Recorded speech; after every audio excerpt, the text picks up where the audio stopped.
Assalamu alaikum, j'espère que tu vas bien. Aujourd'hui, on va, Inch'Allah, traiter une ambiguïté qui commence à se répandre et à se propager sur Internet. Et cette ambiguïté concerne la divinité de Jésus dans le Coran. Parce qu'il y a un certain nombre de prédicateurs chrétiens qui tentent faussement de prouver que Jésus serait Dieu, et cela même dans le Coran. Donc aujourd'hui, nous allons nous arrêter sur la sourate 3, verset numéro 49. Parce que Allah, le Tout-Puissant, nous a expliqué et exposé que parmi les miracles qu'il avait donné d'opérer à Jésus, il y avait le miracle suivant. Jésus était dans la capacité de créer des oiseaux et en soufflant dedans, Allah Azza wa Jal donnait vie à cet oiseau-là. Donc les chrétiens sautent sur l'occasion en disant, regardez, Jésus a créé des oiseaux, le seul qui peut créer c'est Allah. Donc dans votre propre livre, Jésus est lui-même Allah. Donc on va relire très rapidement le contexte de ce verset-là et on va apporter un certain nombre d'arguments pour montrer de manière rapide que Jésus n'est en aucun cas la divinité coranique. Je te demande donc beaucoup de concentration et d'attention sur la lecture qui va suivre. Donc là, on est sur la page que les chrétiens nous ont citée. Sourate 3, verset numéro 49. Mais avant de lire le verset 49, ça serait bien ensemble qu'on puisse lire quand même le verset 47. C'est ainsi, dit-il, Allah crée ce qu'il veut. Donc Jésus, c'est une créature parmi les autres créatures d'Allah. Ça, c'est un premier point. Verset numéro 49. Et il sera le messager aux enfants d'Israël. Donc, se dire que selon le texte, Jésus, que la paix divine soit sur lui, c'est pas le sauveur du monde, il n'a pas été envoyé à toutes les nations, il n'a pas été envoyé à toutes les populations.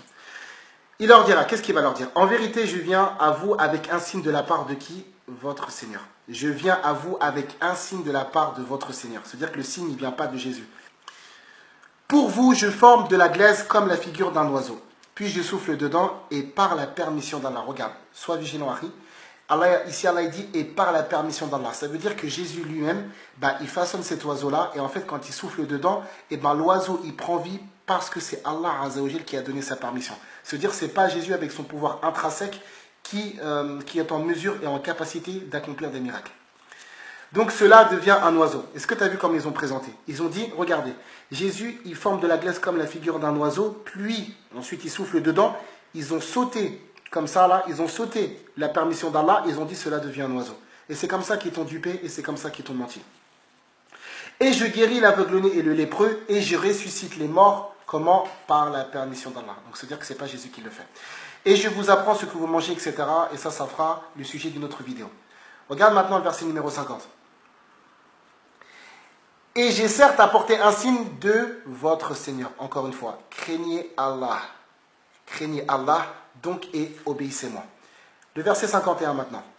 Allah est mon Seigneur. Regarde bien Jésus comment il parle. Jésus il dit, je rapporte un signe de la part de votre Seigneur. Et Allah, c'est mon Seigneur aussi. Et c'est la même chose qu'on a dans la Bible. Dans le texte de l'évangile de Jean, chapitre 20, verset numéro 17. Vers mon Dieu qui est aussi votre Dieu. Donc là, Allah est mon Seigneur et votre Seigneur, adorez-le donc. Et même Jésus, il adorait Allah. Dans le texte de Jean, chapitre 4, verset numéro 22. Adorez-le donc, voilà le chemin droit. Donc ça veut dire que celui qui adore Jésus, il n'est pas dans le chemin droit. Regarde maintenant la suite, comment les apôtres, ils ont parlé.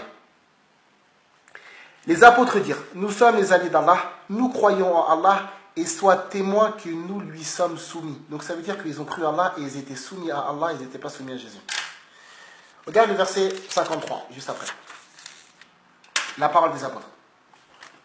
Seigneur, nous avons cru à ce que tu as fait descendre et suivi qui? Le messager. Donc ça veut dire que les apôtres, ils ont considéré Jésus comme étant un messager et non pas comme étant une divinité. Donc tu as pu voir très rapidement, après cette courte vidéo, que Jésus n'est en aucun cas la divinité coranique. Et j'espère que la vidéo t'aura été bénéfique et profitable. On va en faire une autre toujours sur le même sujet avec beaucoup plus d'arguments dans une autre série qui sera réservée à ce thème-là. Et on va aussi apporter d'autres éléments de réponse à la divinité supposée du Christ dans le Coran. Barakallahu fikum, assalamu alaikum.